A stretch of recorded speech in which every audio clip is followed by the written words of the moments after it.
they maximized production. The third beneficiaries were those leaders that took up arms. And to also put things in perspective, the amnesty program was for few specified individuals, people that took up arms, not for the Niger Delta people. It was directed to those people that took up arms because the government needed to develop the region. And before you develop a region, there must be peace in that region. So, in order for there to be peace, for the bulldozer, the swamp boogies, the cranes and everything to come in and massively develop the region, those people that took up arms, that were able to attract the attention of the government, both nationally and internationally, must be reintegrated into the process of development. How can we achieve that? Did that happen? How can we achieve that? One, you have to grant them amnesty. Amnesty means that you pardon them. Then two, they must be rehabilitated for them to fit into the civil society. Three, they must be reintegrated so they can participate in this process. And these things were done for those people. They were trained, leaders made so much money. But the communities that were destroyed, that were caught in the crossfire, people that lost loved ones, the communities that were polluted were all neglected. As long as that segment, which that segment has been neglected, it will always empower any group to rise up tomorrow again. So, in order for you now to address the core issues, why don't you go to that segment that is rejected, that everybody cries about? But the communities, if you said the discussion should be with the communities, they must also have a representative for each community. Yes. How do you get them out? We have most especially, we know that we have as Africans, we have our traditional system of governance. If it was not for the incursion of the colonial masters, our system of governance was a better model for us. So the traditional institution. And in this institution, in this community, they have CDC, organized, groups that they have organized. But today, people that do not have any touch with their host communities, and due to probably due to their political affiliation or their activities, they have advanced themselves so far that today they discuss for the region. I'm not saying that people do not have the mandate, but we're saying that now we should be careful, because some of these leaders, if you call them, you mentioned their names, you can also point out one abandoned project they took up in the time past. Let's backtrack a little bit. The report you talked about, that on the 26th of this month will be a number of years. What specifically in the report do you want to be implemented? One, I think that report specifically concentrated on development of the region. There are some other issues that were not captured. In the same report? Yes, in that same report, that Willings report, that has to do with identity, that has to do with self-actualization. Because for this country to move forward, there must be competition, which brings us back to true federalism. Why would self-actualization pop up if the region is getting the required attention, which is ultimately about development?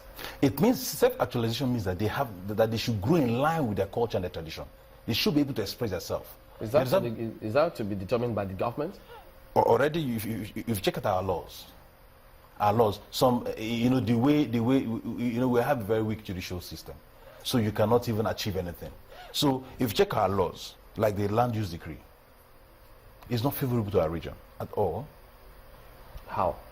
The land use decree that empowers that anything below, feet below the ground is owned by the federal government. So if they had allowed true federalism, competition, for people to grow in line, there must be competition among states, among nationalities and everything. Then the government should concentrate on one, national security, making laws, and see how they could regulate the system. That's what should govern. Government is never a true, government is not a good employer of labor.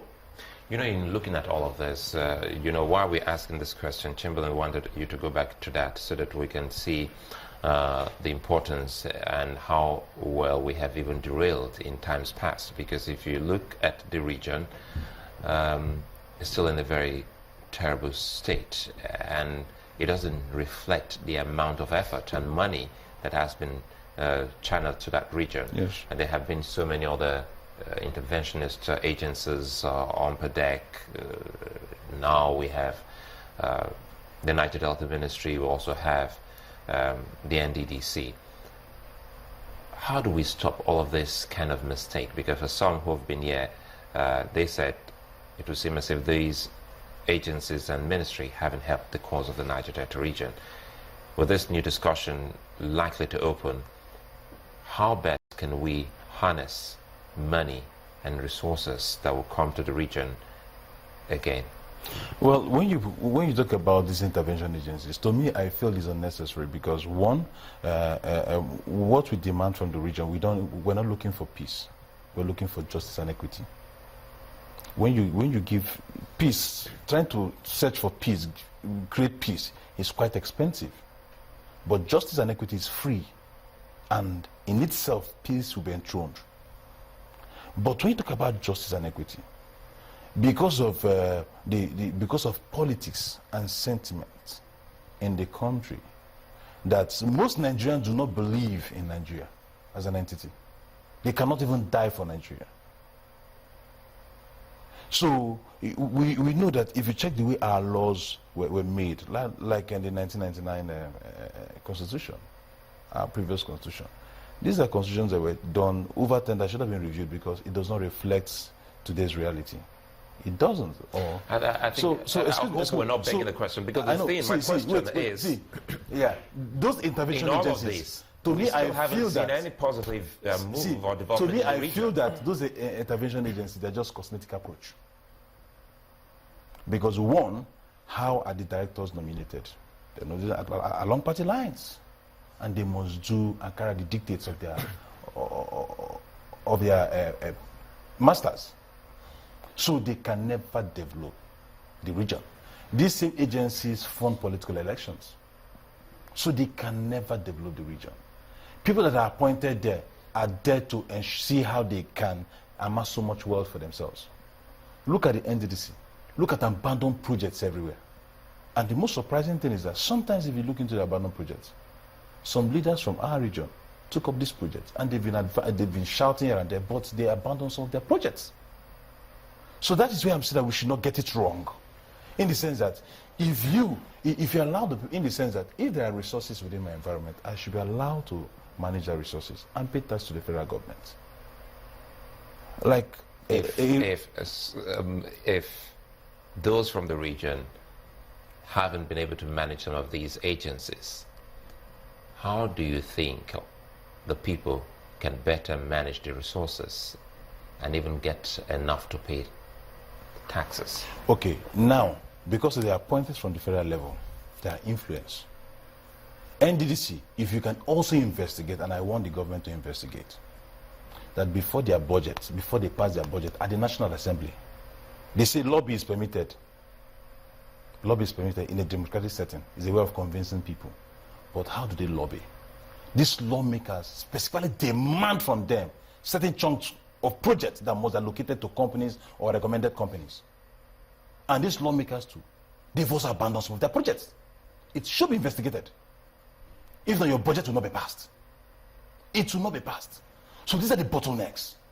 And the person, we don't have people of high moral standard that could look at this thing.